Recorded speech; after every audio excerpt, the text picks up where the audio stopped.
begins coverage of the CORT National Cup Series. I am your host, David Amboys. I'm alongside Corey Stevens tonight, and we're here live at the Bristol Motor Speedway for 175 laps of hard beating and banging short track racing. Corey, how you doing? Not too bad this evening. How about you, David?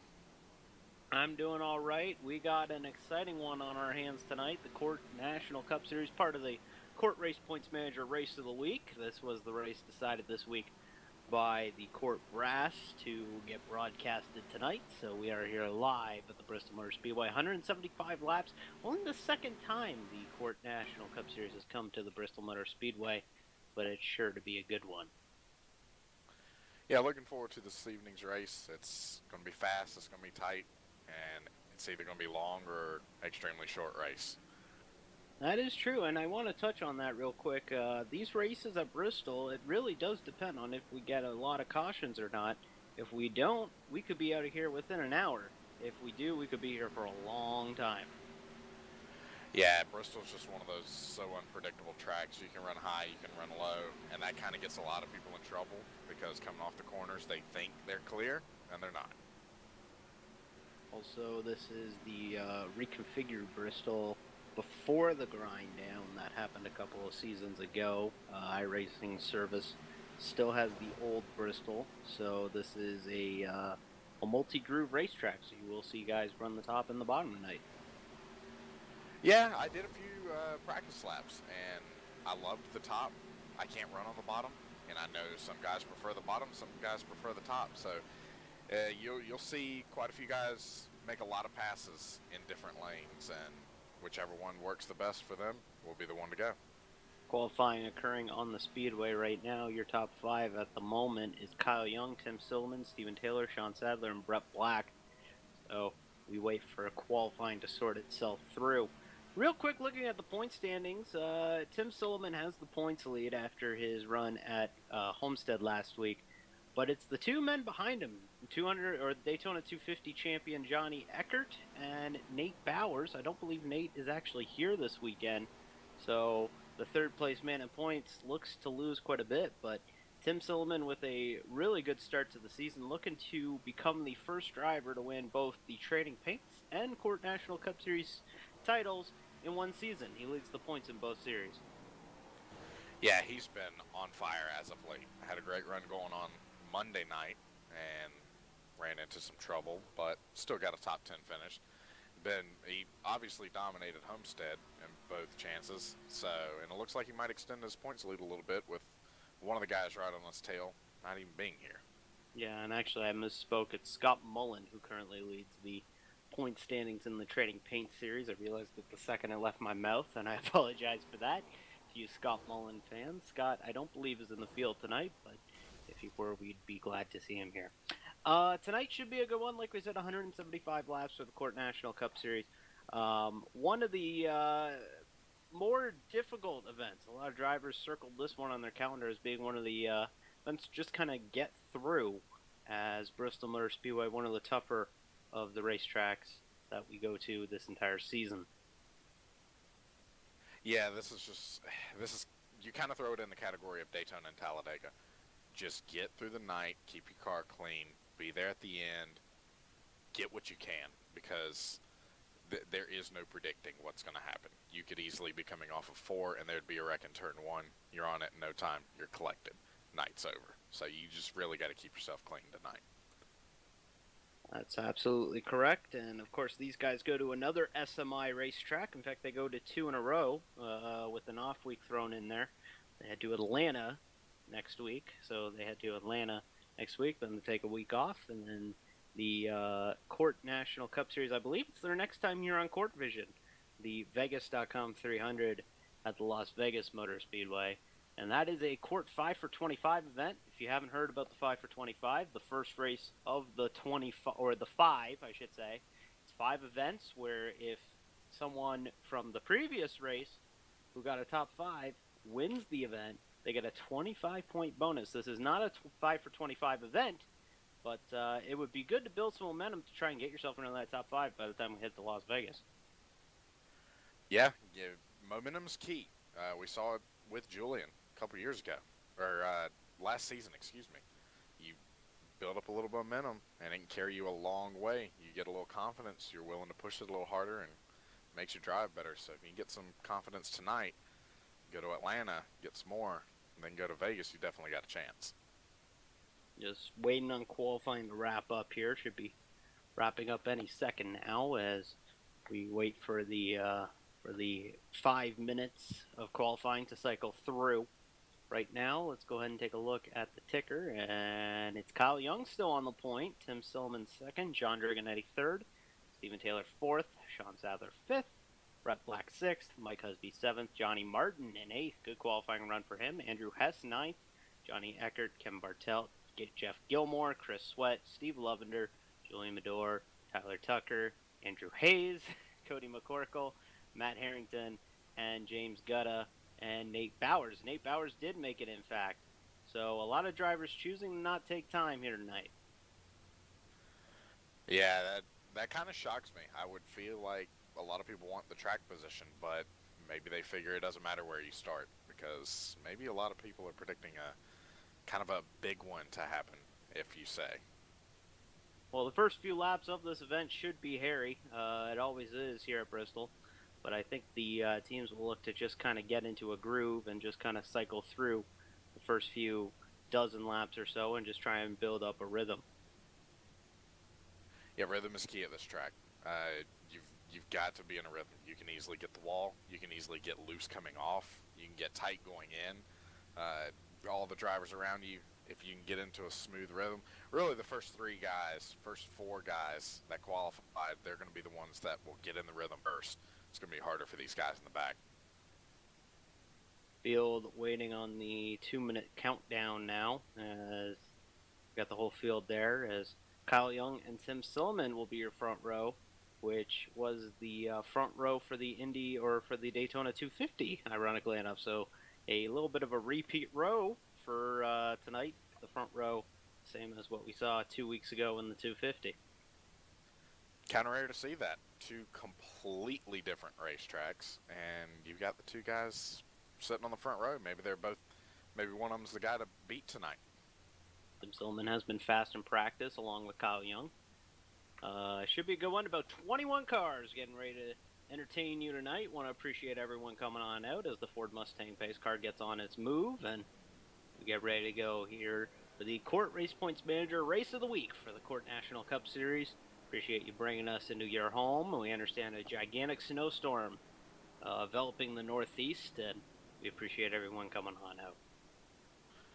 I feel bad for y'all dealing with that snowstorm. Heck, we've had mid-70s, or high 70 temperatures, and of course we are getting a little cold tomorrow, so not looking forward to that. We can't all be in Columbia, South Carolina like you, unfortunately. We, especially up here, there was a question if we would even get the broadcast off tonight, but we are good to go tonight, and things should be a good one here at Bristol. The one to go for the pace car, and we will go green in about 15 seconds from now. Corey, last final thoughts before we get going. Keep it clean. Try and be fast. Try not to get lapped. You get lapped here, it could be over because quite a few people will go a lap down. Just got to keep it smooth, though. Whoever keeps their car the cleanest will win the race tonight. You don't have to be the fastest.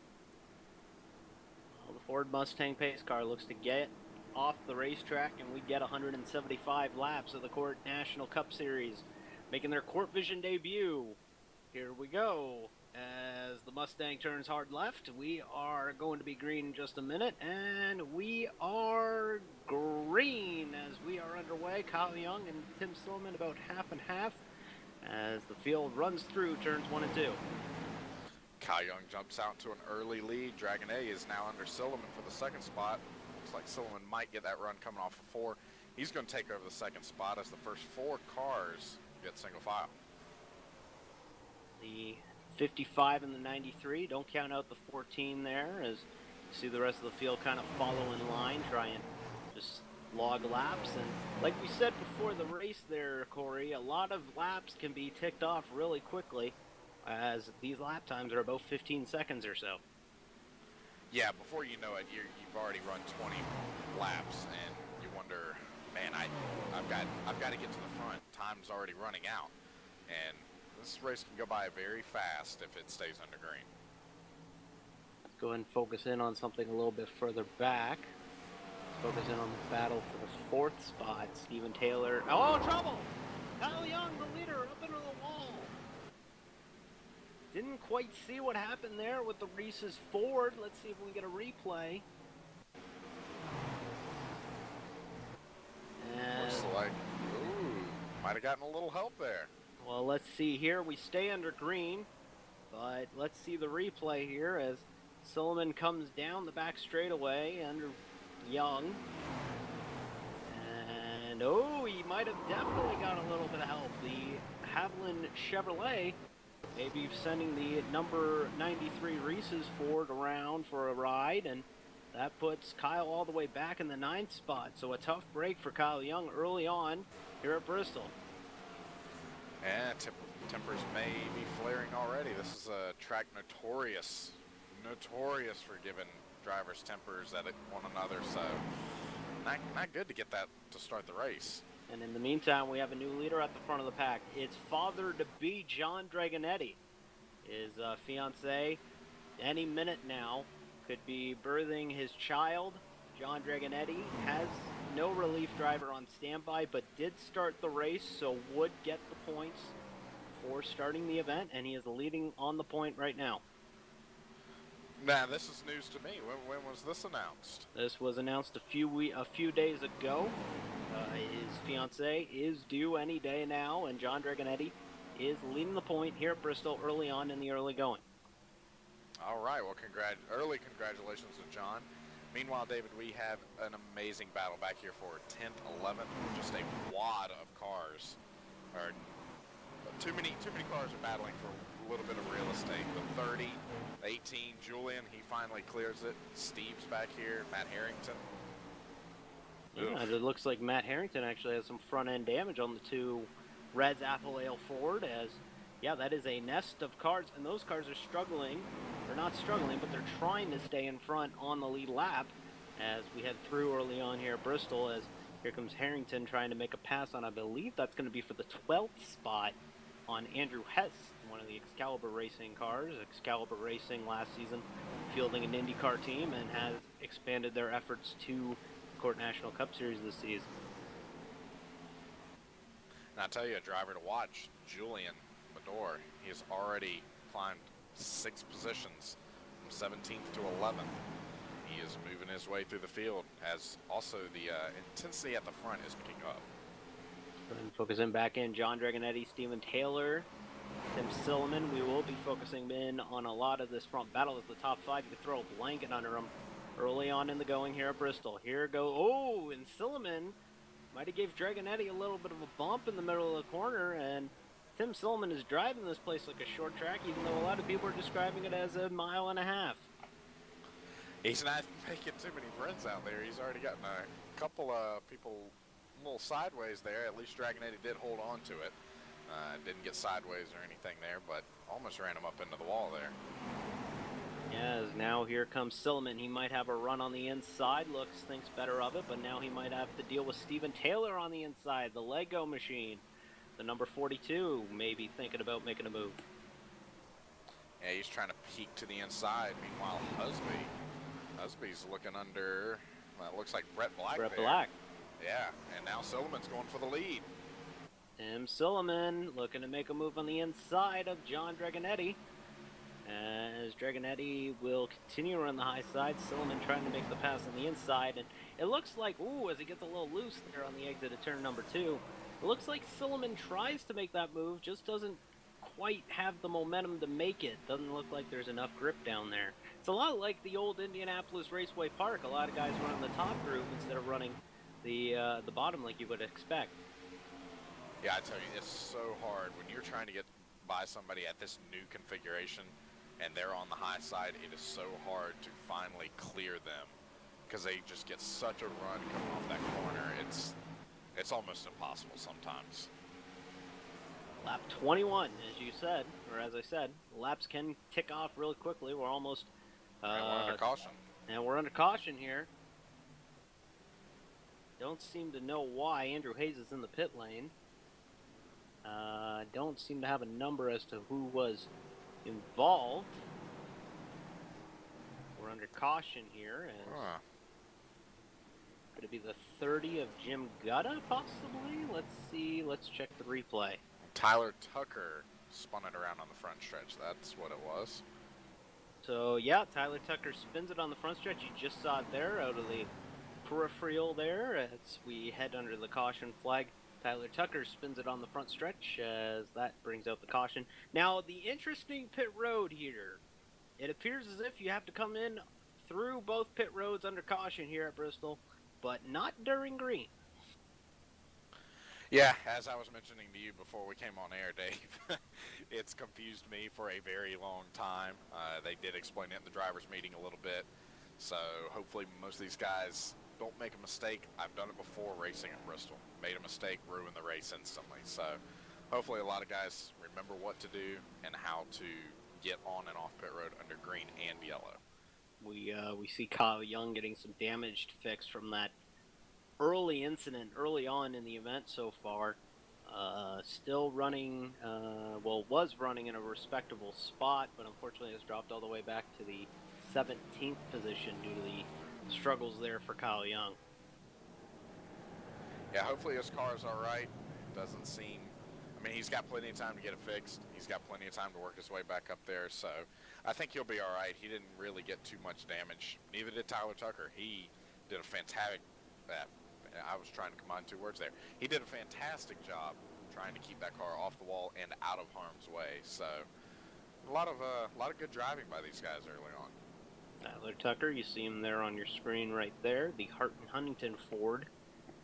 Yeah, looks to be in relatively decent shape. Doesn't appear to have too much going on, as looks as if Tucker, in fact, it looks like it doesn't even have a scratch, so I wonder if he just looped it and didn't actually hit the wall at any point. Yeah, it didn't seem he got any help, just on that bottom line, trying to get a good run and maybe hit the gas a little too early. I can definitely do that to you here, especially on that bottom line. Now, real quick, want to focus in on something while we're still under caution here. Check out the number 60. He's got us on the card. That is Kevin Bartelt with the CORT Vision machine running tonight, as Kevin runs in the 10th spot right now, and it's a sharp-looking automobile right there, if I say so myself. It is. I like the colors, the way they run on the car. The hood, white, roof white, a little white down the side. Looks very sharp. He's got a good run going tonight. He's been pretty fast in practice, so who knows? We might be talking about him later on tonight. Yeah, the CORT Vision machine, as we get ready to go for the restart. 1 to green, and John Dragonetti elects the outside, and that will be a very interesting thing later on, or throughout the night, is what lane the leader chooses, as Dragonetti and Silliman get ready for the restart. Brett Black, Stephen Taylor, and the 6 of Mike Husby make up your top 5, as here we go for the restart. Ford Mustang pace car is going to make the hard left. There we go, and we are back underway when we hit the green flag. Dragonetti takes off, trying to clear Silliman. He does not want Silliman to get a good restart. He does clear him, and now we've got Brett Black trying to work on Silliman on the outside, but Silliman does clear him, so your top 5 have already single-filed. Yes, and that's Brett Black, the Smoke Racing teammate to John Dragonetti, as he's trying to make the most of that and try and get by the 55 there. Boy, Silliman got a great run coming off, too. I know he wants to try and get by Dragonetti. He will get his opportunity. Whoa, great run off of 4. Looking on the inside of Dragonetti in 1 and 2. Well, he's got fresh tires. He wants to use them right now, as here comes Silliman trying to think of it. Dragonetti trying to think better of it as well, trying to think and maybe say to Silliman, hey, it's only lap 30 of 175. Why don't we wait a bit? And he is working all over the back bumper. Looks on the inside again, right through 3. Dragonetti right up against the wall, not quite clear. Look at Silliman taking over the top spot. That's the first time he's led tonight. Yeah, Silliman takes the lead, as here goes Tim down the back straightaway, and that is your CORT National Cup Series points leader coming into tonight. And Tim running quite well in the first position as always. as we see what he will do here throughout tonight. But I don't think Dragonetti is done with him, as Dragonetti's trying to reel in Tim Silliman again. Dragonetti also could be saving his tires. I mean, it's very crucial here.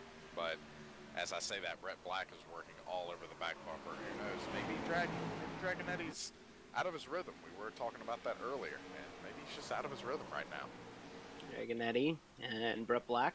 Brett Black in the Optimum Nutrition Chevrolet, trying to get by the control freak Engato Gaming Chevrolet of his teammate John Dragonetti. As now we got a pass for the fourth spot. Yes, that would be the fourth spot. Mike Husby moves to the fourth spot as he gets past Steven Taylor.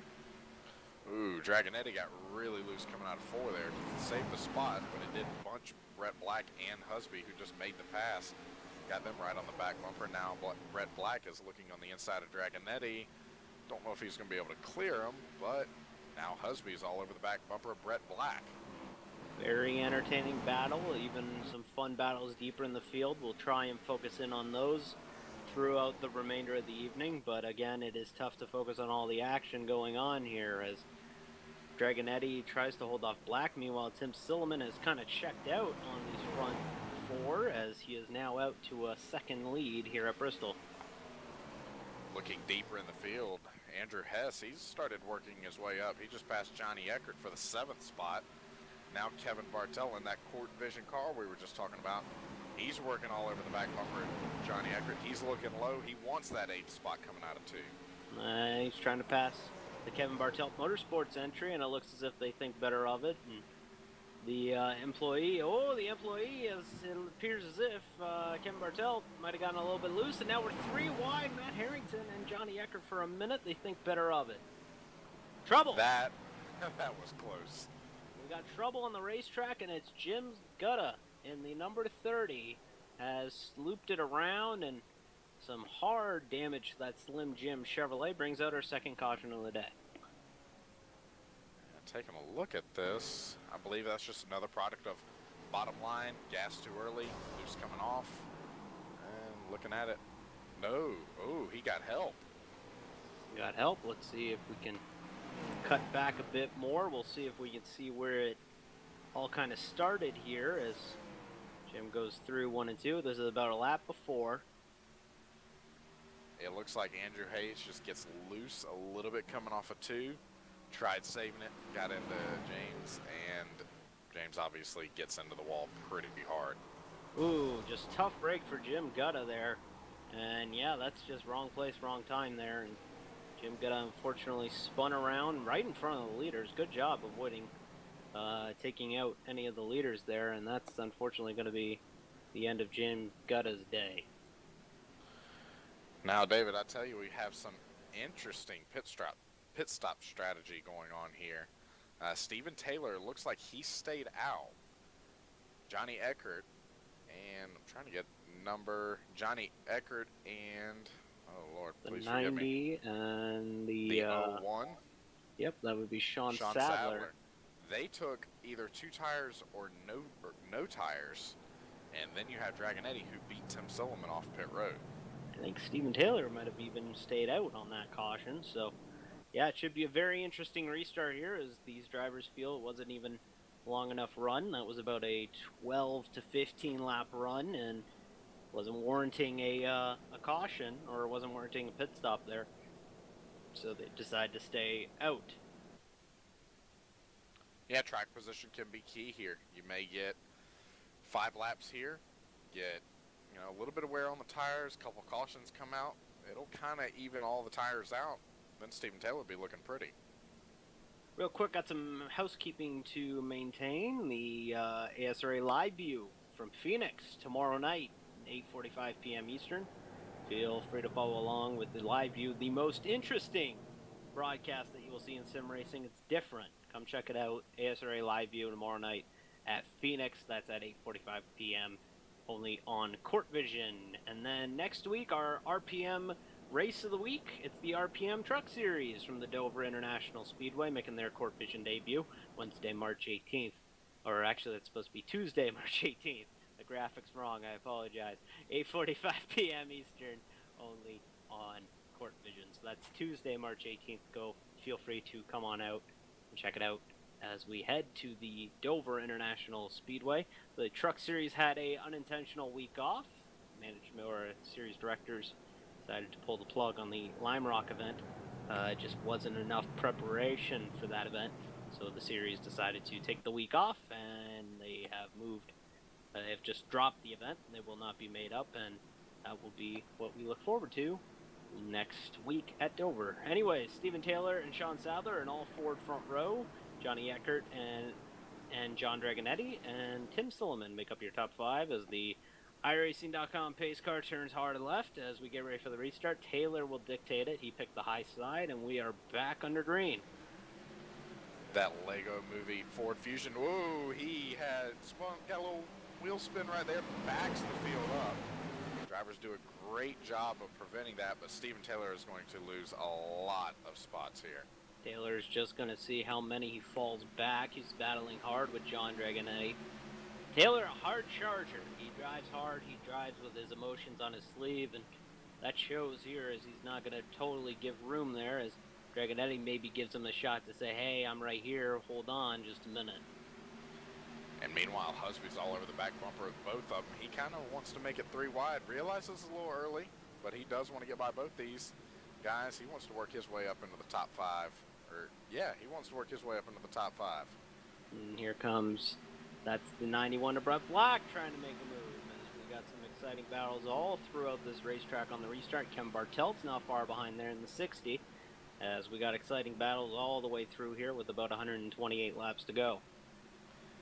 And we look back up to the lead. Tim Silverman jumps back in front of Sean Sadler, and he's going to try and check out once again. It looks like Johnny Eckert, he's wanting to take that second position over from Sean Sadler as well. Johnny Eckert and Sean Sadler trying to make something happen, the 90 and the 01. Johnny Eckert, of course, your defending Daytona 250 champion, and he is second in points, only 3 back entering tonight, as you see on the graphic, as you'd look to see what Johnny can do tonight here at Bristol. And one car got in the wall back there. It looked like Tyler Tucker kind of grazed the wall coming out of 2 on that last lap. Doesn't seem to affect him too much, but he is in a wad of cars back here from, looks like 6th on through 10th. Yeah, Tyler Tucker, as you just saw it there just a minute ago, as the 01 thinks better of it, just kind of concedes the spot to the 90, as Eckert tries to reel in there now as we focus back in on this gaggle of cars here from the 4th spot back, as this is going to be a very entertaining battle as Brett Black looks to have gotten loose at one point, and it kind of checks out that lower lane. Dave, all it takes is just one mistake, and all of these guys' nights will be over with. So they have to remember it's a long race, as Dragonetti looks to be taking over that 3rd spot. He jumps to the outside of Stephen Taylor. Husby's going to follow along with him. Andrew Hess is going to follow along with him. Brett Black is looking to follow along with him as well. Yeah, as they go down the front straightaway again, they'll finish lap 55, working lap 56.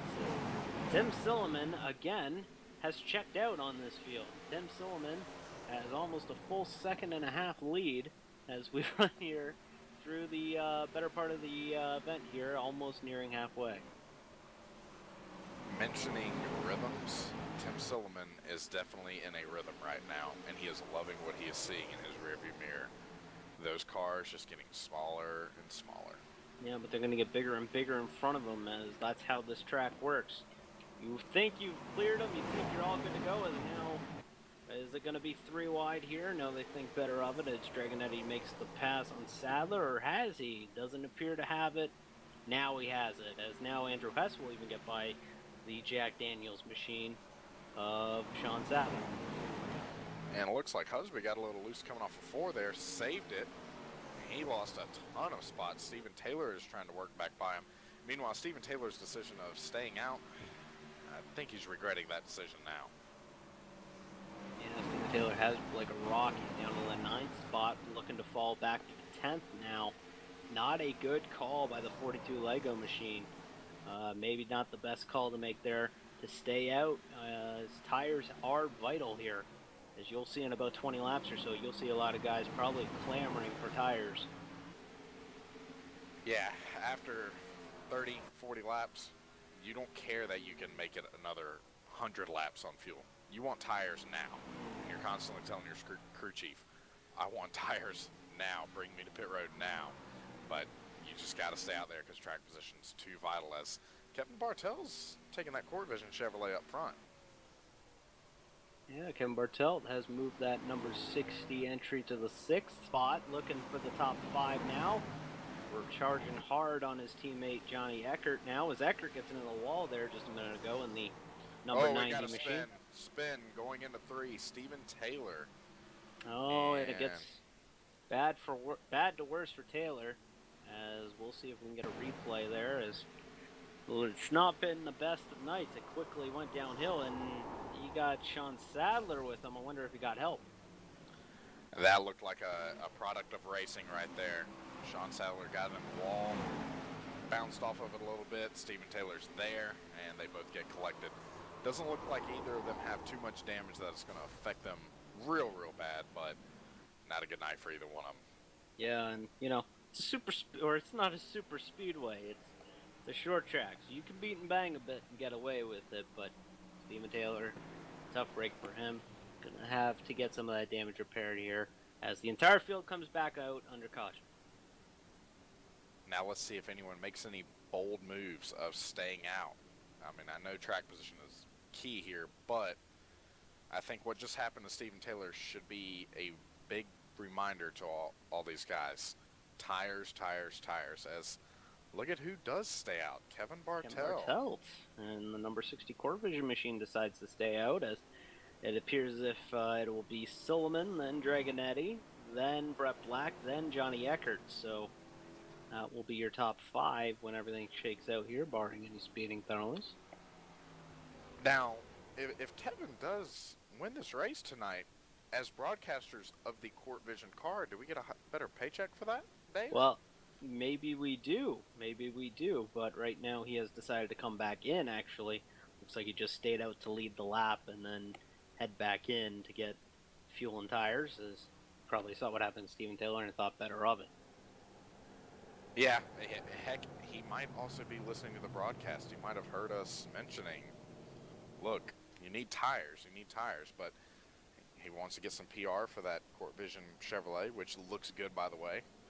So he's put it out front. He'll work his way back up to the field, I believe. I'll be sure to pass that along to the guy who made it. We are nearing the halfway point of tonight's event. That will be coming up here shortly. I believe it'll be about lap 90 or so, lap 85 or so. So we get ready to go here tonight. Now, I've got a question for you. Does anybody have anything for Tim Silliman? Because Dragonetti obviously is the only one that can compete with him, but Tim Silliman is driving away from everyone. Even when they are single file and not racing, he is still driving away from these guys. Can anybody compete with this guy tonight? I think he's going to need some help. Silliman has been class of the field, and he is a determined driver. He really wants to run well in this Cup Series, and it shows with his efforts. And we'll have to see. I wonder if Dragonetti can indeed take over the top spot. I think he might be able to, but I think it's going to be a tall task for Silliman to have anything happen to him. Yeah, and he hasn't really encountered lap traffic yet. Every time we get near it, caution comes out. So who knows? You never know what happened. We look back to, what was it, Richmond a couple seasons ago, or Iowa? One man is leading the race, and within 2 to go, his teammate, a lap car, that would be Mike Husby. Yep. That would be Mike Husby at Richmond last season when Johnny Williams lost in front of him. Tough break for Husby, but he made up for it. He won the following week at Kansas. Says, here we go. Pace car off pit road. Real quick, want to quickly mention to the Sean Sadler contingent, he is running 12th. We do have a few Sean Sadler fans in the stream, and appreciate you checking us out as Tim Silliman checks out again. And Tim Silliman rolling his Texaco Haviland. Yeah, tongue twister for me. He's rolling that Chevrolet off turn 4. Pace car is in. And he's going to take the green flag. Already jumps out to a car length lead over Dragon Eddie. As Silliman tries to hang on to that top spot, as Dragon Eddie in black might have something for him. Oh, we've got trouble in the back. Trouble in the backstretch. Not sure who that was. It looked like Steven Taylor. Yep, Steven Taylor got loose coming off a 2. Saved it from hitting the inside wall just a little bit. And he barely brushes it, but avoids bringing out a caution. Steven Taylor. Knife goes from bad to worse for the Lego bunch. Running 18th now as he falls further back down the field. Back to the lead as it's about a 4/10 of a second gap from Tim Silliman to John Dragonetti, but the battle's going to be for second.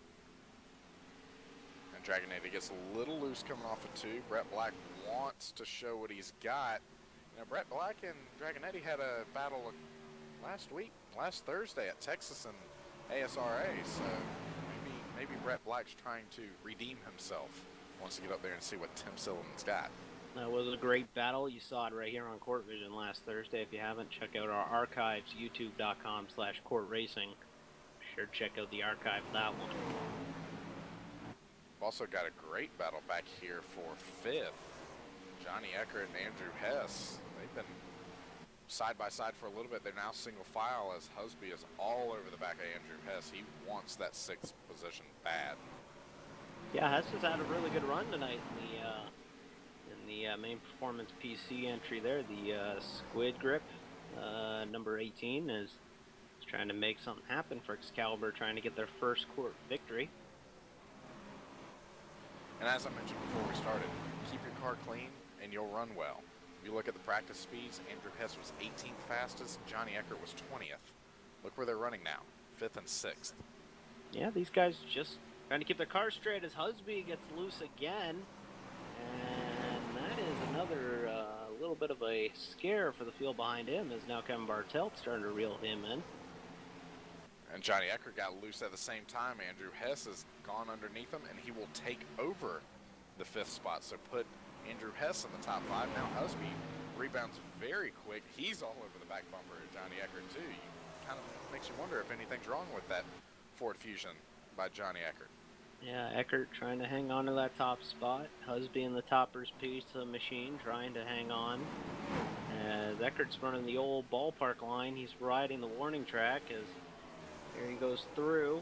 As Eckert now gets into the wall. Johnny Eckert into the outside wall. Don't seem to see if he's still kept it running. He is going to lose 8th to Kevin Bartelt, and now he hits the wall again. You got to wonder if he's got wheel damage. Yeah, that's going to tighten up his car big time. It's going to make him go slower in, slower off. He's now trying to cross over on Kevin. Realizes he gets tight again. Great job by Johnny not getting into Kevin, as that could have been very bad.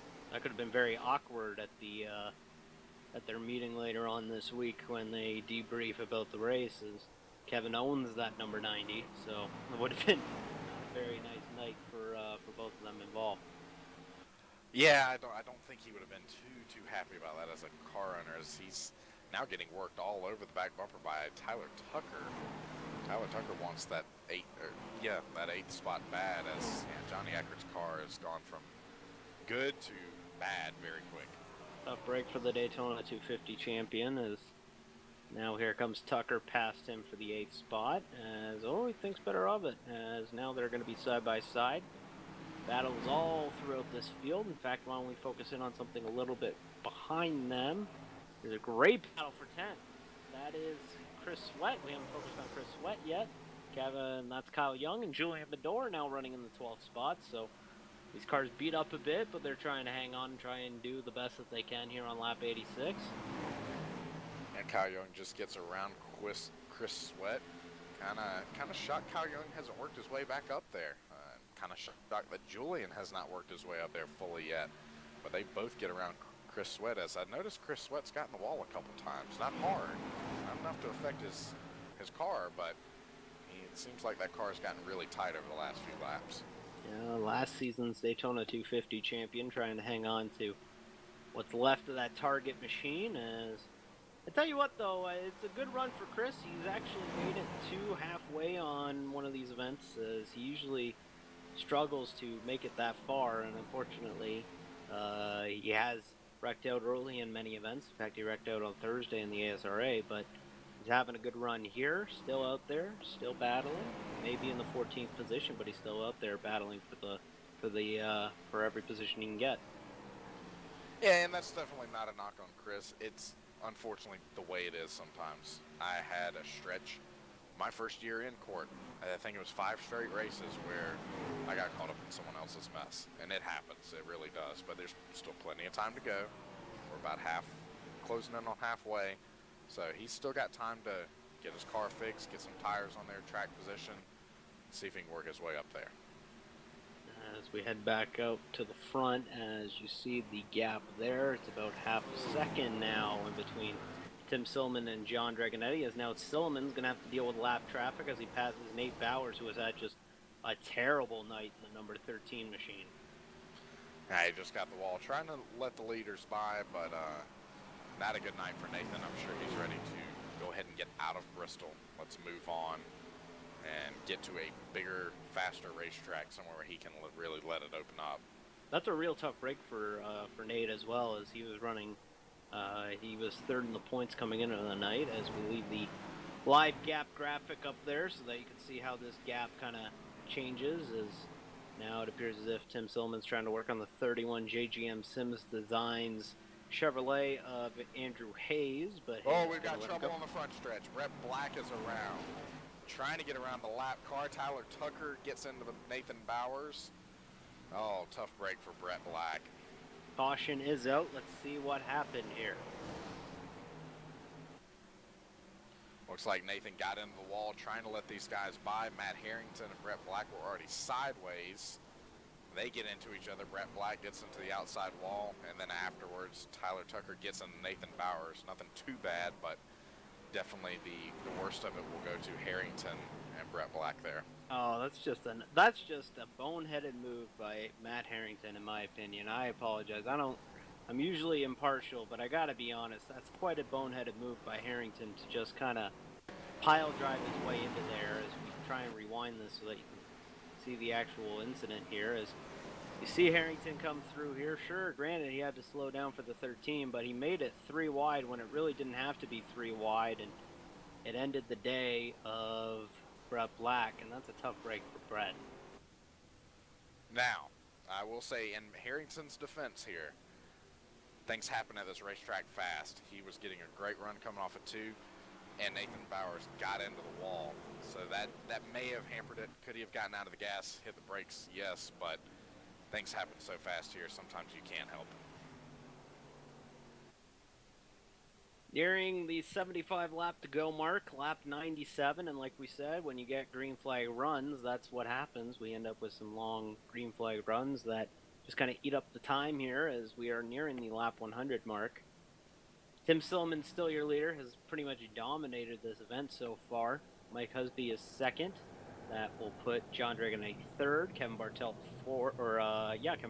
fourth, and Kyle Young in fifth. Race off pit road. Tim Silliman obviously gets off great, but look who jumped up a couple spots there. Mike Husby is up there. Maybe he's got something for Tim Silliman. Maybe he's been holding back. Yeah, as Husby now going to restart in the second spot. Silliman's likely going to take the outside groove. We haven't seen anybody take the inside on the restarts, so should be pretty straightforward for Silliman if you could get a good launch off the restart. You got to wonder if Husby will be able to keep up with him here on this restart. And look who else is working his way up into the top 5 now. Kevin Bartelt. I'm telling you, he's been fast. He was fast in practice. Kept his nose clean. Knock on wood. Not sure if you can hear that, but I did knock on wood for him. He's also up there in the 4th position. So we'll see if he can get that Court Vision Chevrolet up there. Kevin, of course, the Court Vision machine, as he is running in the 4th spot, looking to try and get as much as he can here, battling for the points title in this series. John Dragonetti, the expecting father, is running 3rd. A very good run for John here as he tries to hang on and Looks like he'll end up with a good points day, barring a baby. Yeah, that's got to be it's got to be hard to focus. Maybe that's an excuse as to why he can't hang with Tim Silverman. Not saying he's distracted, but I would be very distracted. I would be thinking about that constantly as I'm racing. So here we go to the restart. I want to appreciate everyone tuning in. I want to thank Patrick Healy for tuning in, and as always, and here we go for the restart. 75 laps to go. Tim Silliman and Mike Husby are your front row. Silliman has the lead, and he will dictate the start as we get going. We're back green. Silliman with a nice jump and is quickly cleared Mike Husby. Yeah, he gets great restarts. We're already under caution again, and that's Wow. a product of Bristol right there. Tyler Tucker appears to have had an incident. Let's see the replay here. As Tucker on the restart here, let's see what happens. And he gets turned. Steve Lovender in the 32 just turns the 44. Don't know if that was a proxy of Tucker trying to come up, but that's what happened. And now Tucker and that Hart and Huntington Dodge has seen, that's a bad tattoo there. I've seen a lot better, unfortunately, for the 44, and he's going to call it a night. Yeah, Tyler Tucker, who was running up in the top 10 there for a little bit, looks like his night is done, and that's unfortunate for him because he did seem like he had a decent car. Not, I hate to say it, not winning worthy car, but he definitely had a nice car. I think Bowers will be the free pass as that torn up number 13 gets the free pass as he moves around the pace car. As, yeah, we are back under caution again. I believe this is the 5th caution of the night. Now we're going to see if anybody comes in. Obviously, the leaders aren't going to come in, but some of these guys a little further on back might come in, top off, get a little bit of fuel, half a lap fresher tires if that means anything. We've got one guy. Looked like that was it. One guy coming in. Well, don't seem to have a number on it. Maybe it was, just trying to see by my times here. 31 of Andrew Hayes. Johnny Eckert just now rolls in as well. Andrew Hayes has been repairing a ton of damage on that 31 machine. He is 9 laps down, unfortunately, in the 18th position, trying to play catch-up all night. Tough break for Andrew Hayes. Runs a limited schedule in this CORT National Cup Series and trying to make the most of his run here tonight. The more I think about it, I don't see anyone hanging with Tim Silliman tonight. If he keeps his nose clean, Tim Silliman's going to have back-to-back wins here in the CORT National Cup Series. It's going to be very difficult, that's for sure, for someone to take Tim down tonight. Has had the field's number tonight and looks to do the same thing that he did last week and try and take over try and extend his CORT National Cup Series points lead. Has a good chance of doing that, with the 90 of Johnny Eckert running 13th and Nate Bowers' struggles running in the 12th spot. Could stand to gain quite a bit on two title contenders early on in the season. Yeah, with a 3-point lead over Johnny Eckert and 5 points over Nathan Bowers and 6 over Hess and Steven Taylor. And he's just going to extend it. Look forward to Atlanta. I don't want to say it's kind of like Homestead, but the corners are a little like it. I'm sure Sullivan's going to be fast there as well. So these guys will be struggling to catch Tim Silliman. Here we come for the restart in about half a lap.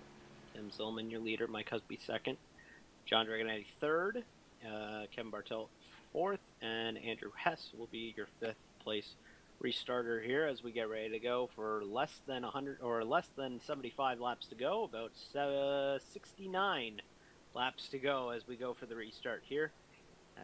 Silliman and Husby get ready for the go, and they are green as Silliman gets another good restart. He's been so strong on those restarts. He's figured out when to hit the gas, how hard to hit the gas, where to go, and he's been strong. Oh, we got another car in the wall. Oh, we got a big wreck in the back. Andrew Hess. That is the number 13 of Nate Bowers. John Martin. Johnny Martin. Let's see what we can find out here. We're back under caution again as this race that was moving so fast is now going to come to a standstill. See if he got help there. Oof, Nate just had nowhere to go in the number 13.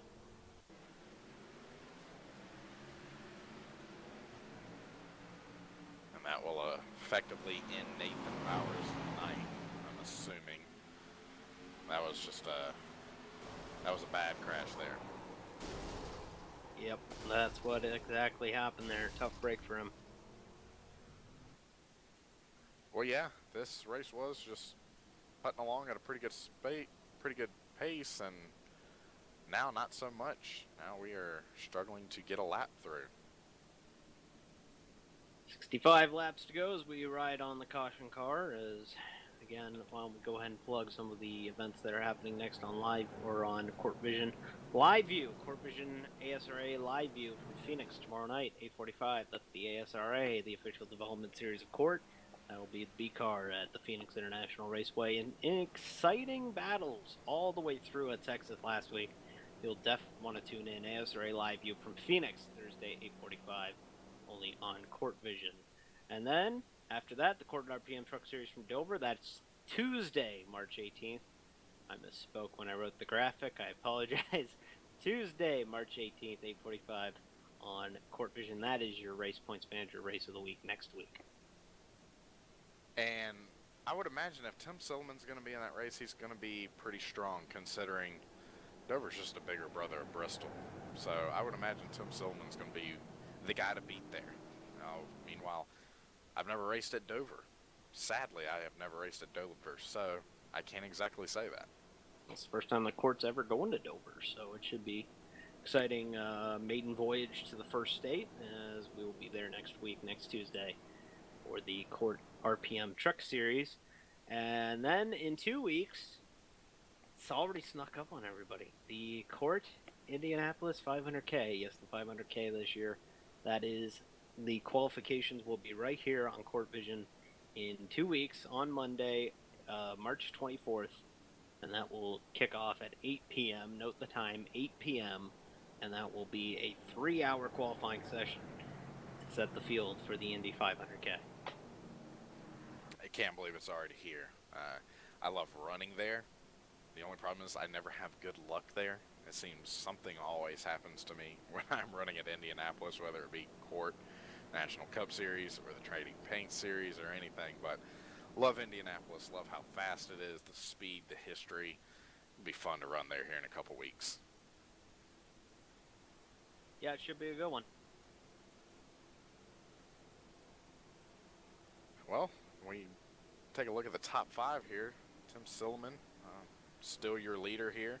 Mike Husby finally has worked his way up there in the 2nd spot. Looks like Kevin Bartell. Look at that Court Vision Chevrolet running up in 3rd. Good for us up here in the booth. Matt Harrington had a couple close calls earlier, but he has actually worked his way up to the 4th spot. We have John Dragonetti. He's rounding out the top 5. And Julian Modor has now worked his way up to 6th as we get ready to come to the green. Could be good, as here comes Tim Silliman and Mike Husby. Husby has not been able to catch Silliman on these restarts. We'll see if he can time it a bit better this time. And he doesn't. Husby, and actually, it looks like Husby actually spun the tires that time. As I say that, Silliman got a really good restart, but I think Harrington got a better restart than Silliman did. Yeah, he's not by him, but he got a great restart to get on the back bumper of Silliman here. Matt Harrington, who we haven't really talked much about tonight in the top 5, is now contending for the lead here as Husby gets loose again off of turn number 2. And could Matt Harrington dethrone the number 55 tonight? Matt Harrington's trying his hardest. He knows Tim Silliman is the class of the field. As back here in 3rd, Kevin Bartell's getting that Court Vision Chevrolet, trying to get him back up into the top 3. He wants to see if he can run down Tim Silliman and Matt Harrington. See if we can get up here and maybe get a few more laps led for the Court Vision Chevy. Kevin Bartell has had a really good season in the Championship Online Racing teams. Of course, the head admin of the American Sim Racing Association, trying to diversify and try and get a little bit better as he runs these court events, and is running quite well in the number 60 David Amboy's Development Chevrolet. Yeah, he struggled last season, struggled the season before that, but it seems like he's finally starting to get into a groove. He's figuring this car out. He understands what it takes to run well, so he's trying to get up there. As Chris Sweat had a black flag, but I believe it was a product of restart, trying to dodge, avoid wrecks. So good job by Chris Sweat and the admins there for making a situation better. Chris Sweat is not having a good go of it as he pulls to the inside and appears to be coming into the pit lane. As he came in a bit hot, and actually I think he's going to call it a night, unfortunately for Chris. Got a good run though. Contended all the way up until about lap 120, so he went about 3/4 of the distance tonight. Good run for Chris, and tough break.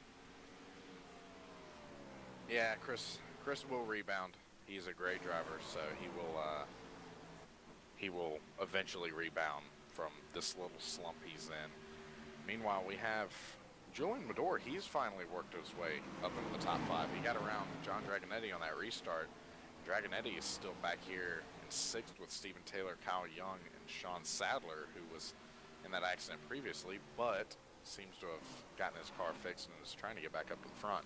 Yeah, like we were saying, like I had on the stream just a minute ago, a nice little battle here for the 7th spot between Steven Taylor, Kyle Young, and Sean Sadler. And John Dragonetti even starting to slide back into that battle there in the 5th position, or 6th position, my bad.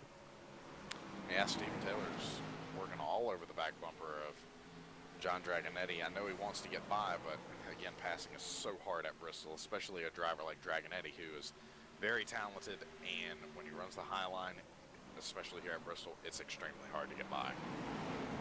Quickly want to focus back in on that front battle for 4th, as now it's appearing that Matt Harrington, Kevin Bartelt, and Mike Husby are all battling for that 2nd spot now as they've reeled in the Reds Apple Ale Ford. And they reeled him in a way that Harrington literally pulled a Kyle Busch going into 1. I could see the door number on the side of that car sideways going into 1, and Kevin Bartelt reeling him in. Husby all over the back of Bartelt, though. He wants that 3rd spot back. He was trying to get into a rhythm and get in back up to Silliman, see if he's got anything for him. Silliman's still your leader, not missing anything there as we focus in on this battle here a little bit deeper in the field. As there goes Harrington still trying to hang on to that. In fact, the battle might be for 3rd before we even get to 2nd. Mike Husby and the 60 Court Vision machine of Kevin Bartelt. And watching Silliman, he's got almost a straightaway advantage over the rest of these guys. Absolutely checking out. Now, once he gets in the lap traffic, he will lose his lead a little bit, depending on how fast he can get through the lap traffic, but that Haviland Chevrolet is just strong right now. Husby and Bartelt trying to, as Harrington gets a little bit loose, that's going to open the door for Bartelt. Bartelt trying to work that outside. Now he's going to dip low coming off of 4. Door to door. Quarter.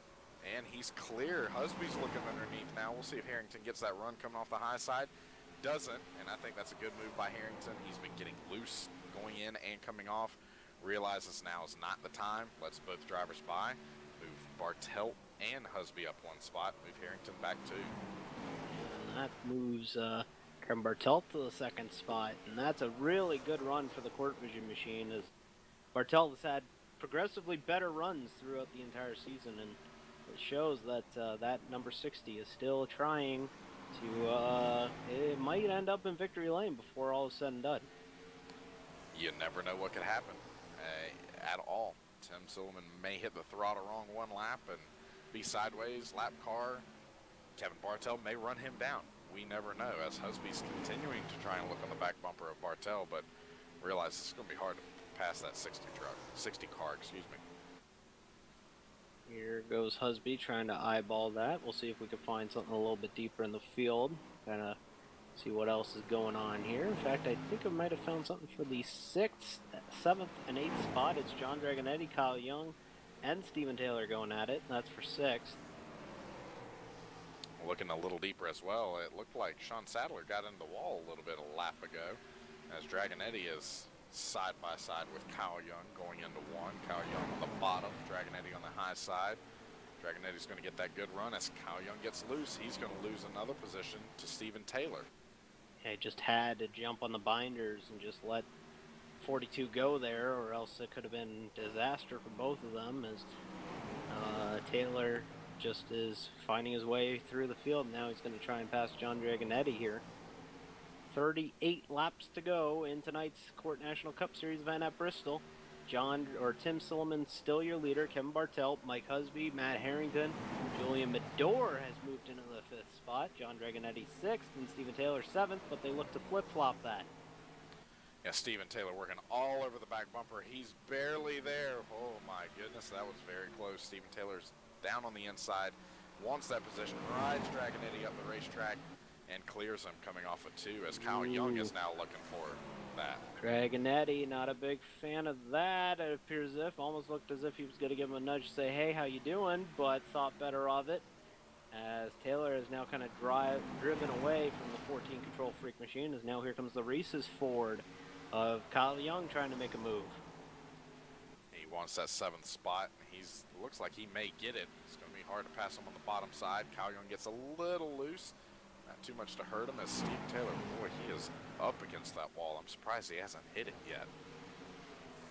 Moving forward, Matt Harrington and Julian Medore have flip-flop spots, as Harrington looks to have gotten into the wall. Moved Julian Medore to the 4th spot, Harrington down to the 5th spot, so looks as if Harrington's car is starting to go away on the long run. Yeah, I've seen him the last few laps, and he's been getting loose in, loose off, tight through the center of the corner, and at Bristol, that's a horrible combination. Harrington moves down to 5th, Julian Medore moves to 4th. Meanwhile, there appears to be a little bit of a battle possibly brewing with Kevin Bartelt and Mike Husby, although as if a lot of guys are just content with riding to the end of this one. And watching Tim Silliman, Kevin Bartel's held his ground. He hasn't been losing a lot of time, but he hasn't exactly gained a lot of time on Tim Silliman either. So we'll see towards the later stages of this run, see if he can possibly run him down. Oh, we got trouble on the front stretch. John Dragonetti and Kyle Young have a meeting of the minds and out of real estate, and that puts the 93 around in turn number 1. Caution is out again with 30 laps to go. Oh, and judging by that, Dragonetti got really tight coming out of 4, bounced it off the wall. We saw a product of that earlier, and Kyle Young just happened to be there, turns both of them around, and it's up break for both drivers. Dragonetti probably going to have a lot of damage from that. We were focusing in on that battle. We were about to touch on it before, after you had said your piece there, and unfortunately, Dragonetti under the outside wall comes down into the 93, and before you know it, both are around on the front straightaway, and the caution is out with 29 laps to go, and that's going to bring up a very interesting point. They're both going to come in, actually, as now pit stops are occurring. Will Tim Silliman take 2 tires or 4 tires? We'll see if people try and play pit strategy to stay out in front of the 55. And they tried, but they won't work. Kevin Bartelt will come out second, as Tim Silliman will retain the lead. Yep, that front forward looks like it's going to stay the same. Tim Silliman will keep the lead, and now it's just a dash to the finish. Who's going to be able to hang with him? As Julian looks like he's got a pit road speeding penalty. That's a tough break for the 51 of Julian Medore, if he does indeed. Won't fall too far back. There are only 9 cars or 10 cars on the lead lap remaining here tonight. But nonetheless, a tough break for Julian Medore as we near the closing stages of this one at Bristol. Been an entertaining one. Been not quite the wreck fest that a lot of people were thinking it would be tonight. There have been accidents, but nonetheless, it's still been a very entertaining and somewhat clean race tonight at Bristol. Yeah, we've seen great side-by-side battling. We've seen some great runs. Of course, you're going to get a few spins and wrecks here at Bristol. It is Bristol after all. But, yeah, it has been a very clean race. We haven't seen that big crash that collects 4, 5, 6 cars. It's possible, but I don't think we'll see it tonight. Top 5, Tim Silliman, Kim Bartelt, Mike Husby, Steven Taylor, Julian Medore is your top 5 at the moment. Not sure if that will update now, as actually it will stay that way. So, Tough break for John Dragonetti and Kyle Young there. I wasn't quite expecting to see Kyle Young struggle that bad with that. He has stayed out to try and stay or take advantage of the wave around, but he will be on old tires, so he's going to be banking on another caution there. And here at this place, it's very possible to get that quick caution. But yeah, tough break for both those guys, considering they were both running up in the top 5 for the early stages of the race. Kyle Young, your pole sitter. So yeah, it's a tough break for both those guys, but maybe they'll be able to rebound here next week. 1 to green. Of course, next week this series at the Atlanta Motor Speedway. Almost like Kansas. I meant the Atlanta Motor Speedway for the Coca-Cola 300. That will be next week. Not on TV, no broadcast of that, but that if you are interested in coming on out, checking out the championship online racing teams, be sure to come out to Court Vision and CORTracing.com. All right, here we go. Could be the final restart of the night. Going to be coming with 25 laps to go. Tim Sullivan and Kevin Bartelt, your front two as the iRacing Ford Mustang pace car pulls off as we get ready to go. We're back green. Silliman with another great restart as he pulls away from the 60 of Kevin Bartelt. Kevin Bartelt desperately wants to get in front of Steven Taylor. He does not want to lose that position, have to work to get it back. They're going to stay side by side for a full lap.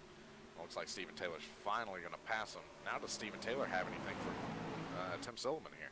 Well, just real quick, we focused on her just a minute ago. Julian Medor got loose off of turn 2 on that opening lap of the restart and unfortunately fell back a bit. He's now running in the 6th spot as we head through on the final few laps of this one. Could Steven Taylor play spoiler? We're seeing that gap kind of maintain, actually shrinking just a bit for the number 42 and the 55. And wouldn't it be something if Steven Taylor were able to make a run and try and take the lead and steal this one from Tim Silliman's cold dead hands? And, you know, Steven Taylor was involved in, what, 1 or 2 accidents there. Might have received a little damage. Sometimes damage can help you at these short tracks. It makes the car handle better. Who knows? Maybe he can run them down. We'll see. We'll see, as now it appears as if the battle's going to be for the third or for the second spot again, as now here comes Kevin Bartelt. Taylor's going to have to clear Bartelt and gain some time, stat, because if not, it could be Tim Silliman's victory lap, as here comes Bartelt trying to make a run on Taylor. He is gaining on him a bit in the corners, but Taylor's just able to drive off. Yeah, Taylor's keeping it up against that wall, and he's been doing that all night. He has been sometimes inches off that wall, but now Bartelt keeps looking low. He wants to try and stay as close as that car as he can, but he doesn't want to turn him, obviously, so give him time. Hopefully he can get by him. Here goes Taylor, trying to keep that high side working for him. Bartelt trying to make the move, trying to make this a David Amboy's Developments 1-2. As here comes Bartelt, trying on the inside. Has a fender for a moment, thinks better of it. As now he'll try it again in 1 and 2. Trying to get underneath him, but it's just so hard here at Bristol when you get that run off the outside. He's flirting with that rear quarter panel, Steven Taylor. Bartelt trying to get by Taylor. Meanwhile, Silliman is checking out and is enjoying what he's seeing behind him as they keep driving away in that Texaco Haviland Chevrolet, as now Bartelt trying to get by Taylor. Looking a little back deeper in the field. We got a battle for 5th as well. Dragonetti's back up in the top 5 after bringing out that last caution. But now you have Julian Medor, who's fought off getting loose on the restart, fought off a speeding penalty. He's trying to work his way back up to the top 5. Keeps looking low, but can't quite pass him. That's a Bristol car, isn't it, on that 51? Front end all messed up, rear end all messed up, quarter panels dented, hood's buckled. That is a Bristol car, and it is running in the top 6, trying to get in the top 5. It's always fun to see that. You look back at some of the cars and see how in the world did they even win with the car that's half of it's not even there. Now, mind you, he's not competing for the win, but a top 5 is a top 5. There goes Medor trying to make the pass on Dragonetti. We'll try and focus in on what's going on in the front 2 or 3, actually, as Tim Silliman has checked out on this field. Yeah, Bartel is still working on the inside of Taylor, just cannot clear him. I think Bartel's going to need a little help. Maybe a lap car, maybe Taylor getting too close to the wall, getting into it, something, because passing on the bottom is going to be almost impossible. Bartel trying to get by Taylor for the second spot as we hit 10 laps to go in tonight's O'Reilly 300 for the CORT National Cup Series. As Taylor holds off Bartel for the moment, as Bartel gets a really nice run through 3 and 4 that time. Yeah, I noticed he gets a real good run going in and through the center, but coming off, Steven Taylor gets that momentum and he carries him down the front stretch, and that hurts Bartel bad. It's almost like what you see with Indy cars at a street course. You almost see a rubber band effect almost kind of set up. You see the driver gain on him in the entry and in the middle of the corner, and then you see him just pull away on the exit. Yeah, and it's very common with a place like this. Very common with a place like, Martinsville as well, where you have some guys that get in the corner a little harder than others, but that allows them to get off the corner better than the guy that got in hard. Meanwhile, Medor has actually passed Dragonetti and pulled away big time, so put Medor up in the top 5. Good run for Julian Medor as we focus back in on that battle at the front there for the second spot. This is the closest battle on the racetrack and the highest ranking battle on the racetrack, as now who we'll see will be second best to Tim Silliman tonight. Tim Silliman walking away with this one, as here goes Bartel on the inside. Can he make it happen off of 4 or off of 2? No, he can't quite. He's going to try it in turn 3. He's getting great runs now. Gets a great run on 3 and 4. That's the closest he's been so far. Drives in deep 1 and 2. There again, he realizes the laps are winding down. Door to door, they almost make contact coming down the back straightaway. Bartel trying to get by Taylor, and he's looking to clear him. Hasn't quite done it yet. Gets a little loose, but hangs on to it. Here they go through 1 and 2 once again. Bartel trying to get that final clear. Can't quite get it. Here comes Taylor on the outside with 3 laps to go. Here we go as Taylor's in the wall. And just as I mentioned, that's what Kevin's going to need. He keeps getting loose, and I know he wants to pull the slide job. He wants to pull the slide job, get in front of Taylor, and clear him, even if that means Taylor getting back underneath him, because he knows he'll be clear and he'll have that second spot as he keeps fighting for it. Tim Silliman, what can be said? Absolutely dominated tonight's race at Bristol. Here he goes through 3 and 4, coming to the line. Tim Silliman goes back-to-back in the CORT National Cup Series. He wins tonight at Bristol. Bartel got around. Yeah, he did. He pulled the slide job and gets around him for the second spot. Great run. David Amboy's developments will come home 1-2 as Kevin Bartel gets around Steven Taylor. Let's check the replay on that final lap. That was some great battling right there. Both drivers kept it clean. Very rare to see at Bristol. They did a great job keeping it off of each other. That's some great racing right there. Here are the last few laps of this one. This is with 2 laps to go here as Bartel tries to make the pass as Taylor comes back around him. Bartel again tries to do the inside move. Can't quite get it. This is when we focus in on Tim Silliman. And again, congratulations to Tim Silliman. But look at this battle here. Bartel finally clears the 42. The 42 tries it on the inside, and Bartel says, nope, not going to happen. And Kevin Bartel comes home second. But Tim Silliman's your winner tonight in the CORT National Cup Series. He is your winner here as D3 goes 1-2. We'll be back with interviews shortly here on Court Vision.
All right, and we're back here at the CORT National Cup Series at the Bristol Motor Speedway. Can't seem to get a word with Steven Taylor. We'll try and get a word with him before everything is done. But it is a David Amboys Developments 1-2. And Corey Stevens is down with the guy who came home second, Kevin Bartel.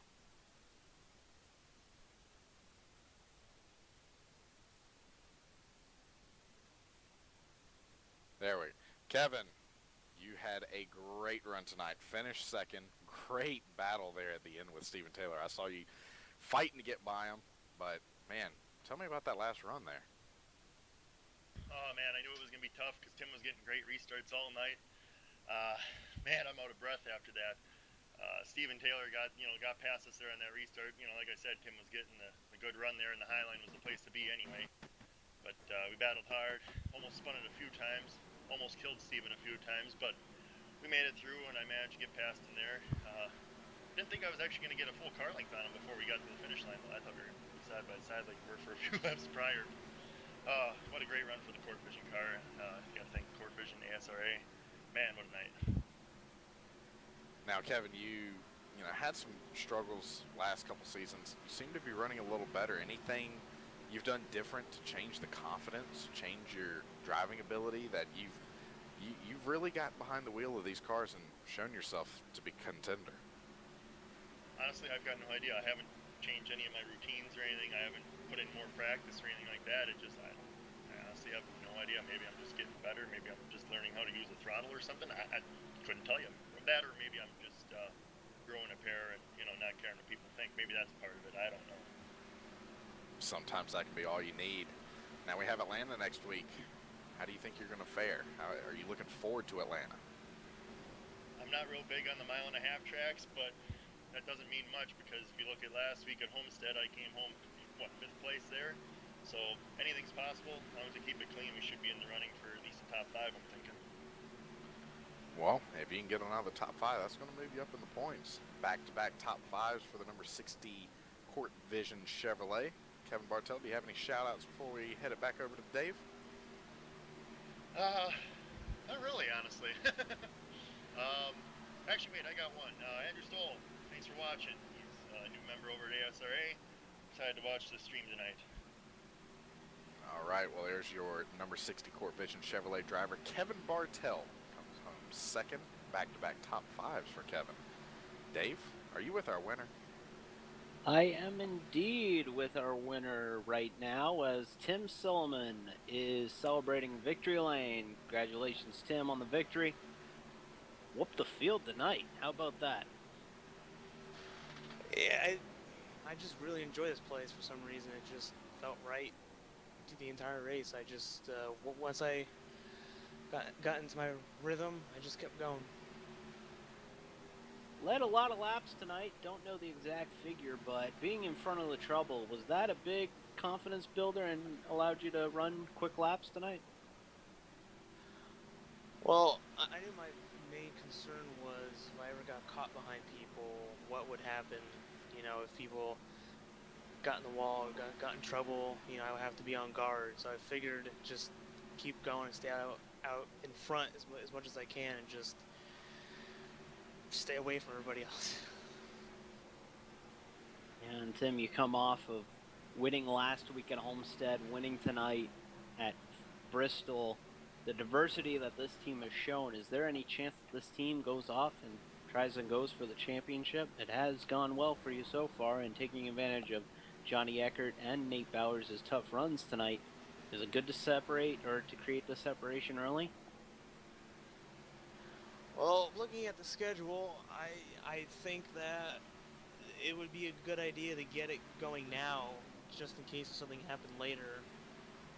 I would have that cushion room. So yeah. All right, Tim, and who gets it going for you? My sponsor Haviland, as always, my team owner, my teammates. Pretty much just a good time. I really enjoyed myself. All right, that's Tim Silliman. Congratulations on the win, and we look forward to seeing what you can do next week when the National Cup Series heads to Atlanta. All right, so that's just about going to do it for us here, Corey. What's your final thoughts, real quick? Actually, before you leave your final thoughts, why don't we go ahead and quickly touch on our point standings at the moment, real quick. Unfortunately, don't have a graphic for you, but Tim Silliman has extended that points lead to 12 over new second place man Steven Taylor. Johnny Eckert drops one spot, but is only 13 back of Silliman in third. Mike Husby gained 2 spots to move to fourth, and Kevin Bartelt is now in the 5th spot, and a tie for the 5th position with Andrew Hess. Well, Tim Silliman back-to-back wins, absolutely dominated tonight. He could keep it going at Atlanta. When you get on a hot streak like this, you definitely can win a lot of races, and the championship can come very easy. We saw it with Julian last season, so we'll see how it plays out into his hands. But looking forward to next week at Atlanta. Unfortunately, we won't be broadcasting it, but you could come out and always race with us, and we'll be looking forward to it. Absolutely. It will be a very exciting race, and of course, that coverage will start next week with the CORT RPM Truck Series. Will be in action on Tuesday, March 18th. Again, the graphic's wrong. I apologize. That will be at 8:45 p.m. Eastern here on CORT Vision. That will be our CORT Vision race of the week. And, of course, tomorrow night, ASRA Live View from Phoenix. That's Thursday, tomorrow, 8:45 p.m. Eastern, only on CORT Vision. Corey, it's been a pleasure. Appreciate you coming in and helping us out tonight, and we look forward to seeing how you manage the rest of the season. I appreciate it. I had a blast. Been a while, and I appreciate the invite to come along. We'll definitely have to do it again sometime. All right, so for Corey Stevens, all our friends and family and our crew here, we appreciate everyone for checking us out and tuning in tonight. Again, the next CORT RPM race of the week will be next Tuesday with the CORT or RPM Truck Series. That will be at 8:45 at the Dover International Speedway. If you liked what you saw tonight, come ahead and check us out, CORTRacing.com. iRacing Series Monday, Tuesday, Wednesday, Trading Paints, RPM Truck Series, and the National Cup Series, which you saw tonight. I want to thank again Corey Stevens coming on out. Appreciate everyone coming in and checking and running tonight. Really exciting race, and Tim Silliman goes 2 for 2.